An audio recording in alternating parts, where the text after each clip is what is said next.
कांग्रेस ये माहौल बना रही है कि PM is compromise. PM Modi ने तो ट्रंप के सामने सरेंडर कर दिया। सरेंडर करना किसे कहते हैं, दबाव में झुक जाना किसे कहते हैं, वो आपको पाकिस्तान के पीएम शहबाज शरीफ को देखकर समझ में आएगा। वॉशिंगटन में कल जब गाजा पीस बोर्ड की बैठक हुई तो उस बैठक में डोनाल्ड ट्रंप ने पाकिस्तान के पीएम शहबाज शरीफ को खड़े होने के लिए कह दिया और वो भाई खड़ा भी हो गया। शहबाज शरीफ की बॉडी लैंग्वेज ऐसी थी, जी बॉस, आपने खड़े होने के लिए कहा, मैं अभी खड़ा हो जाता हूं सर। बैठ जाने को कहा, मैं बैठ जाता हूं सर। डोनाल्ड ट्रंप ने शहबाज शरीफ को खड़ा किया और पीएम मोदी की बात करने लगे। सुनिए कैसे ये आदमी ये सारी बेइज्जती सहता है। इसको कहते हैं कॉम्प्रोमाइज्ड होना। I think you should actually stand. Come, please, stand just for a second. Pakistan and India, thank you very much. And I spoke to Prime Minister Modi. He's excited. He's watching us right now. आप देखिए Gaza piece board में शहबाज शरीफ का क्या हाल था। वहां शहबाज शरीफ को कोई पूछने वाला नहीं था।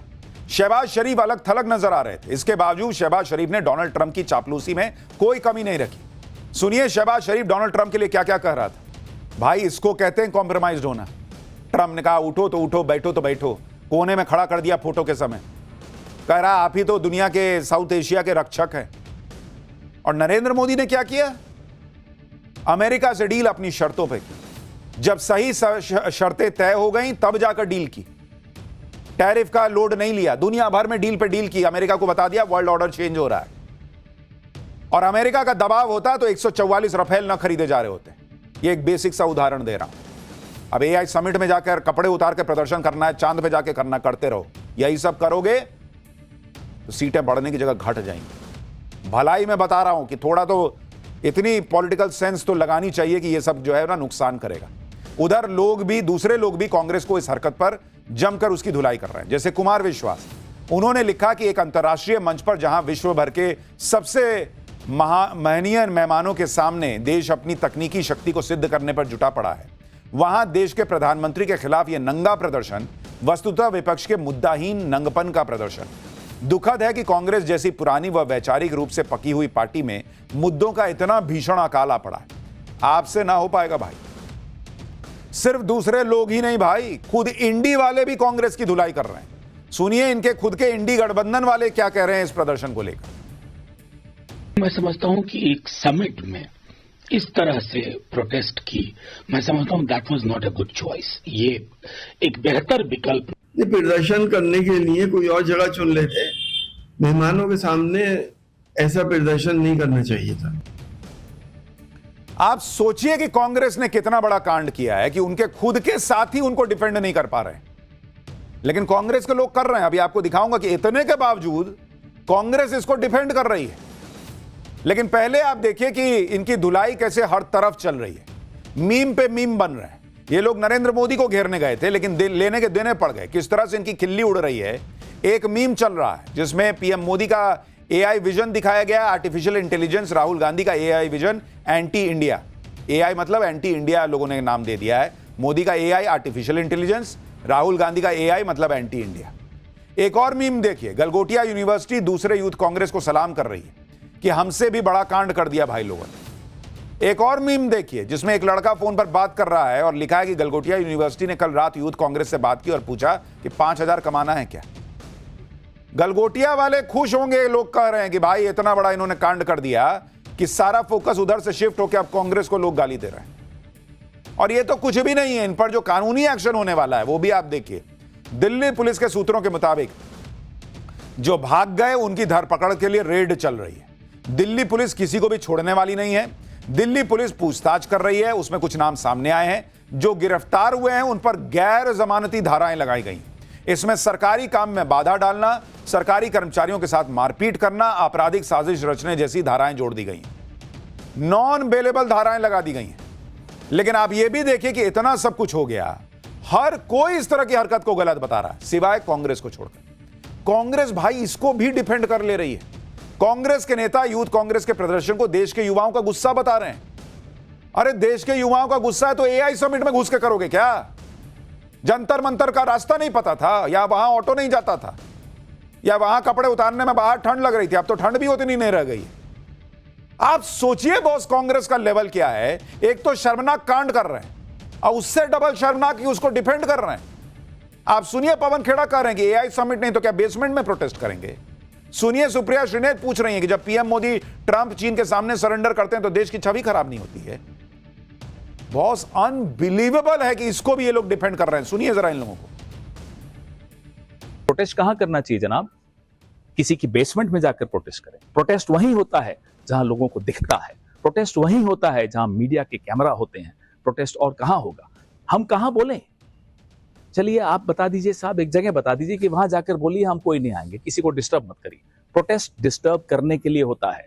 अब किसी को नजर आती नहीं कोई दरार, घर की हर दीवार पर चिपके हुए हैं इश्तिहार। आज इंडियन यूथ कांग्रेस ने उन इश्तिहारों को खींचकर फाड़ दिया। आज मीडिया के चरण चुंबकों को देश की छवि वाली लाइन दी गई है। देश की असल छवि हर हाल में मोदी जी का चरणवंदन करने को मजबूर, असल मुद्दों से कोसों दूर गोदी गिद्ध खराब करते हैं। So please just shut up and sit down. So please just shut up and sit down, ये कांग्रेस पार्टी को पब्लिक कह चुकी है बॉस। 100 सीट नहीं आती इनकी, चुनाव पे चुनाव हारते हैं और उसके बाद नौटंकी ये कि भाई मीडिया क्या कर रही है। और ये जो मैडम बोल रही है ये खुद पहले मीडिया में थी, आज कांग्रेस में चली गई हैं, दूसरों को ज्ञान बांट रही हैं। पवन खेड़ा कह रहे हैं कि कहां प्रदर्शन करें, हंगामा करने के लिए ही इस तरह की चीजें होती हैं।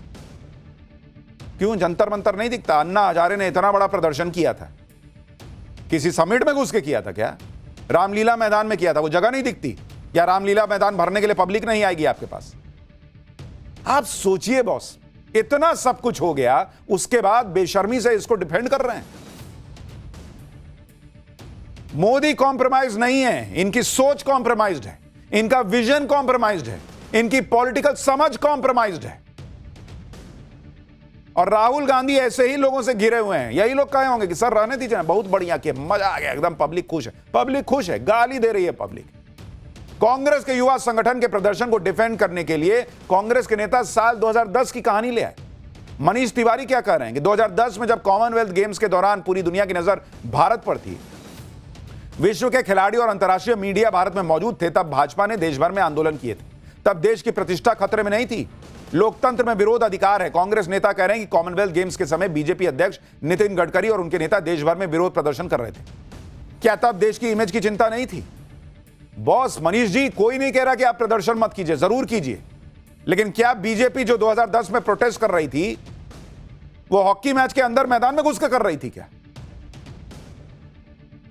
वो रेसलिंग के बीच में खिलाड़ियों को कोहनी मार के वहीं प्रदर्शन कर दे रही थी क्या? इस प्रदर्शन को लेकर यूथ कांग्रेस के नेता अपनी पीठ थपथपा रहे हैं जैसे देश के लिए कोई मेडल लेकर आ गए। यूथ कांग्रेस अपने कार्यकर्ताओं को जाबाज बता रही, तर्क दिए जा रहे हैं कि एआई समिट तो ध्यान भटकाने के लिए हो रहा है। युवा कांग्रेस देश के हक की लड़ाई लड़ती रहेगी और हर मंच पर सच बोलती रहेगी। कहा जा रहा है कि देश का मीडिया सिस्टम और खुद प्रधानमंत्री कॉम्प्रोमाइज हो चुके हों, उसके खिलाफ आवाज उठाने का मंच आखिर बचता ही कौन सा है? हम एआई समिट के खिलाफ नहीं है, हम भारत के हितों के साथ हो रहे समझौते के खिलाफ है। हम महात्मा गांधी के दिखाए रास्ते पर अगर चलना जानते हैं तो सरदार भगत सिंह के दिखाए रास्ते पर भी चलना जानते हैं। एआई समिट के चमकदार मंच के पीछे सच दबाया नहीं जा सकता। जब देश हित से ऊपर कॉर्पोरेट हित दिखे और विदेश नीति में नरमी साफ नजर आए, तब विरोध कर्तव्य बन जाता है। ये महात्मा गांधी के रास्ते पे चल रहे हैं। महात्मा गांधी ने कहा था कि आजादी के बाद कांग्रेस को डिसमेंटल कर देना। वो शायद समझ गए थे कि राहुल गांधी की कांग्रेस बनते बनते कांग्रेस का यह हाल हो जाएगा। कह रहे हैं मीडिया कॉम्प्रोमाइज्ड है, इनके हिसाब से जुडिशरी भी कॉम्प्रोमाइज रहती है, इलेक्शन कमीशन कॉम्प्रोमाइज, सब कॉम्प्रोमाइज हो गए। इनकी पॉलिटिकल समझ कॉम्प्रोमाइज नहीं है कि ये करेंगे तो पब्लिक क्या करेगी। जो राहुल गांधी बोल दें, सबूत हो नहीं हो, राफेल में चोरी हो गई है, पेगासस मेरे फोन में डाल दिया है, ये कर दिया, वो कर दिया, वोट चोरी हो गई, जो राहुल गांधी बोल देते हैं वो मीडिया दिखा देता है। बिना छपी किताब दिखा देते हैं मीडिया, वो भी दिखा देता है। फिर भी इनका मन नहीं भर रहा। इनको वही मीडिया चाहिए कि राहुल गांधी ने बुलेट छूकर उसको हसीन बना दिया। अरे राष्ट्र के बारे में सोचने वाली मीडिया वो नहीं कर पाएगी, जाओ उन्हीं के पास बैठो। यूथ कांग्रेस कह रही है कि भारत मंडपम इसलिए गए ताकि मोदी सरकार को जवाब देना पड़े। यूथ कांग्रेस के अध्यक्ष उदय भानु और क्या क्या कह रहे हैं, सुनिए एक बार। देश की इमेज इससे खराब नहीं होती। हमारे देश में डेमोक्रेसी है, ये सच्चाई है कि आज हमारा हक है, डेमोक्रेसी हमारा राइट है, हम पीसफुल प्रोटेस्ट कहीं भी कर सकते हैं, कोई भी इवेंट करा के अपनी जिम्मेदारियों से नहीं भाग सकते। उदय भानु जी, आप बिल्कुल सही कह रहे हैं कि आप बिल्कुल प्रोटेस्ट कर सकते हैं, देश भर में प्रोटेस्ट कीजिए, रोज कीजिए, लेकिन जहां आप प्रोटेस्ट कर रहे हैं आप मोदी को डैमेज नहीं कर रहे हैं, आप देश की छवि डैमेज कर रहे हैं, और इसलिए लोगों में गुस्सा है। कोई ये नहीं कह रहा कि आपने ये क्यों कह दिया, ये तो आप संसद में भी कह रहे थे पीएम इज कॉम्प्रोमाइज्ड। आप ये भी देखिए कि ये वो कांग्रेस है जो 3 दिन से एआई समिट को फ्लॉप बता रही थी, आज कह रही है कि जहां कैमरे होंगे वहीं ना मीडिया प्रोटेस्ट करेगी। क्यों भाई? जब एआई समिट फ्लॉप है आपकी नजर में, तो वहां प्रदर्शन करने की जरूरत क्या थी?